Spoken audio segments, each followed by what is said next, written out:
Rentals or seller financing for cash flow? What's best for you? That's what we're talking about today on the Sub2 Deals Show.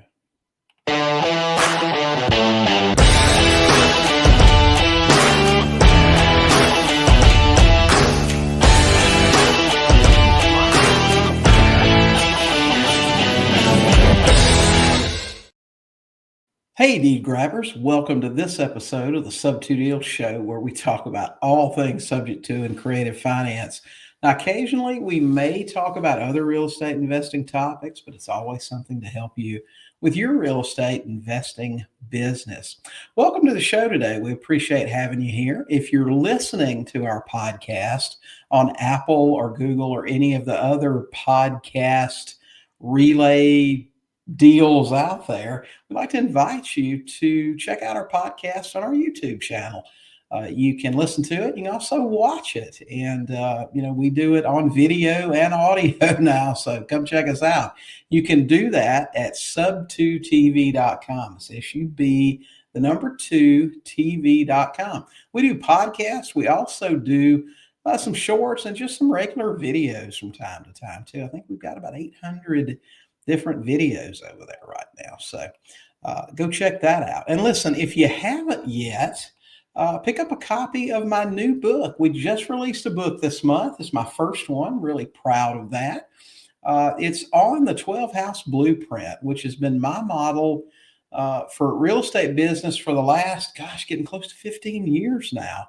And it's buying subject to and selling with seller finance. And we do that in a very specific manner that I've laid out completely in this book. Now, this isn't a tiny little pamphlet. This is actually almost 200 pages. So we did take the time to write a complete book. It's not a big fluff piece, just a lot of actionable content. We've gotten a couple of reviews in already, and we're looking at 5 stars so far. So we're real proud of that. Go to 12houseblueprintbook.com. That's 12houseblueprintbook.com and check that out. We'll send that to you. We'll even pay for the shipping on that thing and give you a bunch of pretty cool bonuses as well. So today's topic is rentals versus seller financing for cash flow purposes. Now, which one's better? And, there are a lot of factors in really deciding what's best for you. And of course, people are different.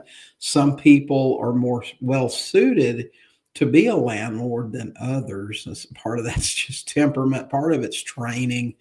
And it's really just, how involved you want to be in the day-to-day business. Now, of course, you can hire a management company if you want to hold rentals, but I'll tell you, I've never employed a management company. And the main reason that I haven't is because of a couple of deals that I've done in the past where the people that I bought these houses from actually had management companies. They were very bad experiences for these people. And in both cases, they were at the best just ineffective. And at the worst, they were thieves. I mean, they stole from the homeowner or the property owner by inflating repairs and charging them for repairs that were never done. Just really a bad situation. Most experienced landlords that I know, if asked, will tell you that they would prefer to manage their properties themselves. And that's not saying everybody does, but most really experienced landlords say that, management companies are a bad deal. And I know if you're investing all over the country, like a lot of people do, then you may be forced into those things. And that's not saying that all management companies are bad. I guess it's kind of like saying all real estate agents are bad.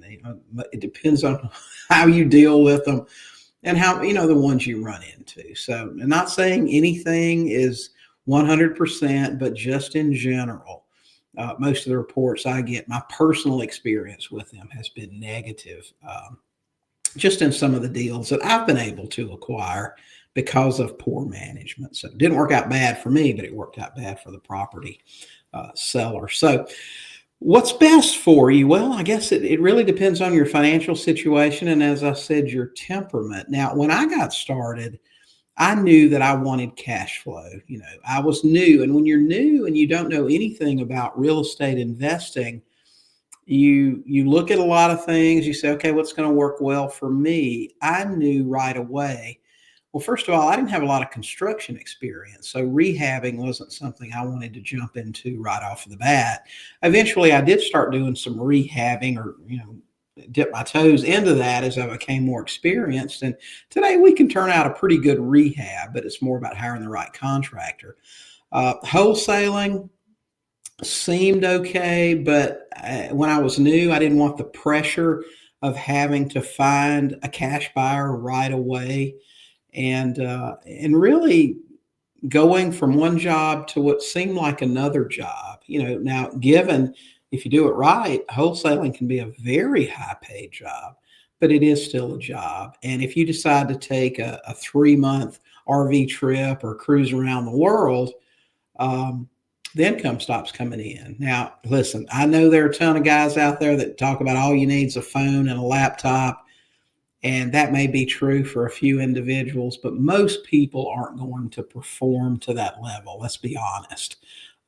Most people that call themselves wholesalers are going to do, at best, a couple of deals a month, and that's really going to require for them to hustle around a good bit. So that didn't seem like something that I really wanted to do. I wanted cash flow, and so most of my methodology, most of my investigating became centered around things that would provide cash flow. And the first thing that most people tell you when you're a new investor is that rentals provide cash flow.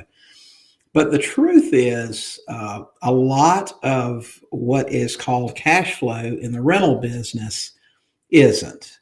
For example, let's just say that you have a property that you own. It doesn't matter how you bought it, whether you bought it subject to, whether you took out your own financing. But if you've got $1,000 a month going out in principal, interest, taxes, and insurance, and you've got, let's just say, $1,500 a month coming in from your tenants, then most people will say this property generates $500 a month in cash flow for me. But the truth is far from that. First of all, let's say management. Okay. Now, you should deduct 10% off of your gross rent for management. It doesn't care whether you do the management or whether you hire a management company. Even if you're doing it yourself, you need to be compensated for that. But that number should be removed from cash flow. And typically that's going to run about 10%. Now, I've seen some management companies at 8 and some that charge more, but let's just say for these purposes, it's 10%. Now that takes $150 out of that $500 a month cash flow that you claim you have. Okay. So the next thing, a smart landlord puts back about 10% for maintenance issues that come up. You're going to need a new roof on this thing periodically. Water heater's going to go out from time to time. Things are going to happen with property. It doesn't matter. I mean, think about your own house that you live in. Things happen sometimes. You have to replace a window. You have to replace a water heater, some kind of plumbing issue. Something happens and you need to have that money set aside for those things. And then just general, that's another 150 out of your now 350. So now we're down to $200. Okay, so just those two things take 60% of your cash flow right out of the gate. And that doesn't allow for other things. Let's say that your tenant gets into trouble and can't make the payment. Okay, 1 month, and you remember, you've got $200 a month left out of your cash flow. One missed payment by your tenant, there goes 7.5 months of your cash flow. Now, will you recoup that? Well, you're saying, if I file an eviction, I'll get a judgment. I'm going to tell you, in the 10, 12 years that I was a landlord, that I rented properties, you very rarely recover even a judgment that you get from a tenant in court. And these people are broke and they can't afford to pay you. Now, we did collect on some things, garnishments and other things like that, but that requires a lot of shoe leather. You got to track people down. You got to find out where they work. You got to process paperwork. Those things cost money. If you hire somebody to do it, if you hire an attorney to do it or a private investigator, it costs even more. So it can be very difficult on leveraged property to make enough money to make it worthwhile. Now, some people say, well, eventually those properties will be paid off and then you will be making good cash flow. Okay, well, that's great. But I don't know about you. When I got started, I didn't want to wait 20 or 30 years to have a comfortable income. So I started looking at some other things, and I experimented with a lot of things. You guys have heard me tell my story probably. I did Section 8 rentals. I did straight rentals. We started doing a few rehabs. We did a few flips here and there, trying to find the right mix, how to make it work. And eventually, we tried some lease options and thought that might be the answer. Lease options are taught, and it's commonly taught today. Your tenants take care of all your maintenance and repairs, and they'll eventually buy the house. But the truth is far from that. In a lot of states, you can't force your tenants, even on a lease and option, to make repairs. And you can put that in your contract all day long. And it's a funny thing. It's kind of like taxes. You can cheat on your taxes. You can not pay your taxes. That's not a problem until you're audited or until you're caught. Then it's a problem.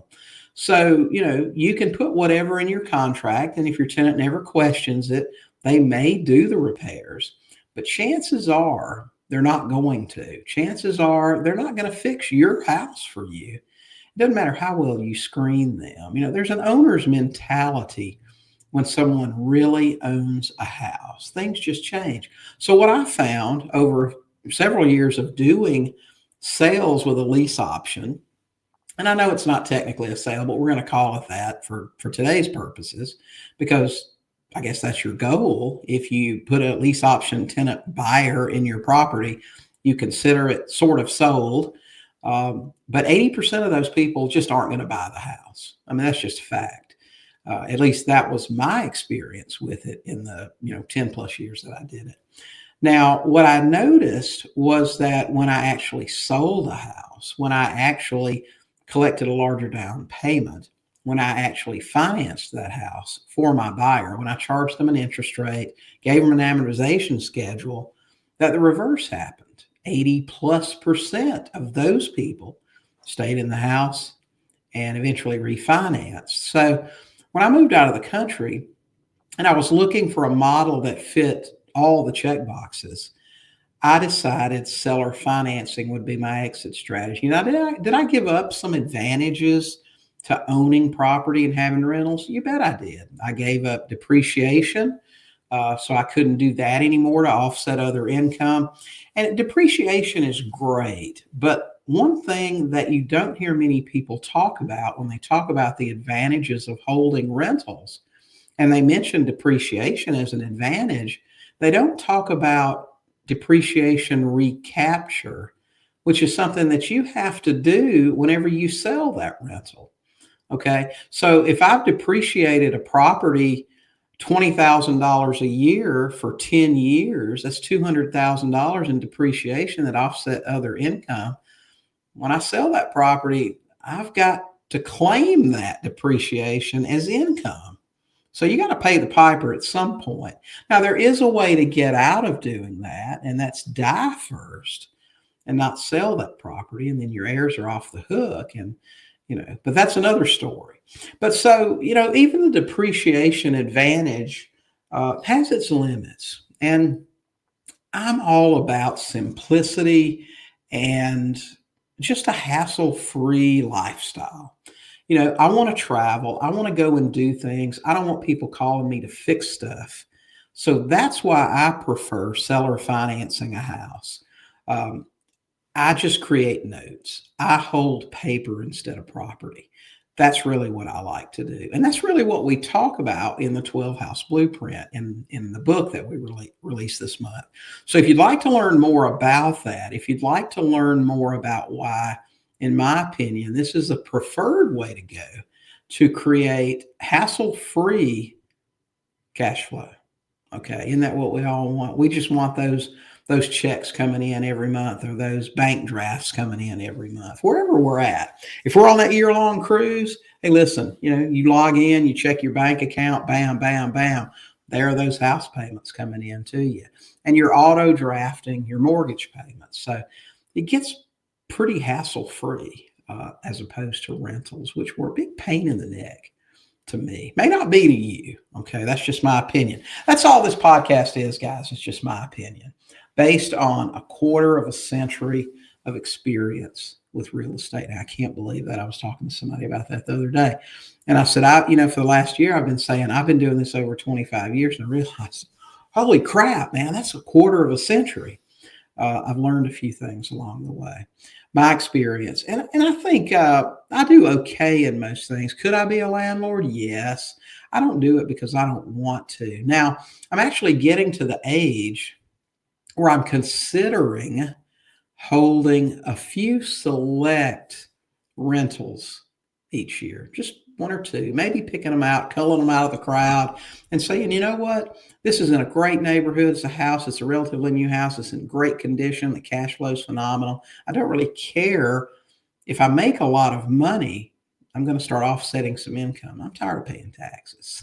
maybe we'll start to do a few of those things. But as a rule, as a business model, as how we operate our business, I like the idea of buying 10 or 12 houses a year and looking for a steady $600,000-$700,000 a year in income just from doing that. I'm telling you, and it's funny, I was doing a master class for some people this week, and I said, if you've got the systems in place, if you've got just a steady little flow of leads coming in for you every month, buying one house a month is a cakewalk. Your grandma can do it. Okay. There's no reason. I mean, if you don't have a lead gen source that you pay for, if all you do is pick out people on Facebook Marketplace or Zillow sellers that have had high days on market, that's the main thing that I did when I was out of the country.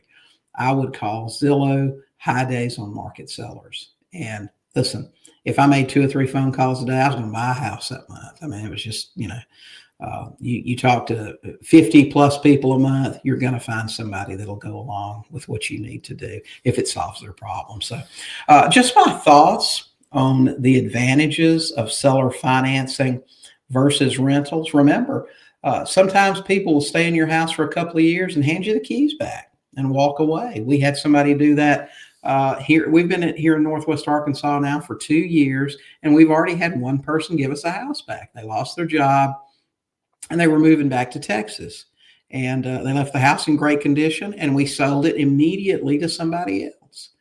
They gave us a larger down payment and a higher sales price. So, sometimes you get to recapture that equity and everything anyway.